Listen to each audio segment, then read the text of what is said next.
The coronavirus may mean big changes for Hartford schools. The district is considering extending the school day or year because of COVID-related learning loss. Channel 3 Eyewitness News reporter Sharon Johnson is joining us now to explain the district's plans. Sharon.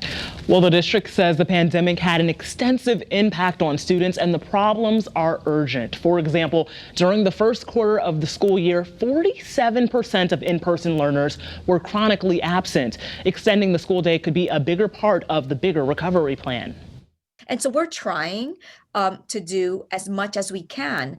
And still we know that our families are communicating and saying, this is really hard for us. Hartford Public Schools say they're facing problems with student achievement and attendance because of COVID, and extending the school year or day may be the solution.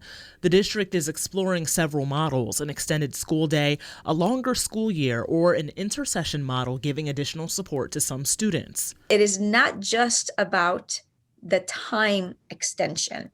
It is also about what happens, what can be created in terms of opportunities, additional time for students to engage with resources to support their social, emotional, mental health needs. Superintendent Torres Rodriguez says remote learning has been difficult for students and says there are long-standing needs that started before COVID.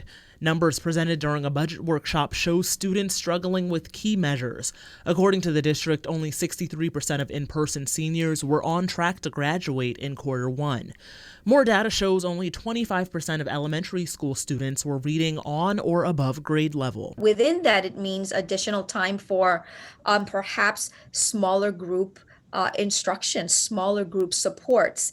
Certainly the added time for our teachers to learn from one another, collaborate with one another. Torres Rodriguez says they're hoping the new models will increase instructional time, enhance student engagement and learning opportunities, and create more opportunities for teachers.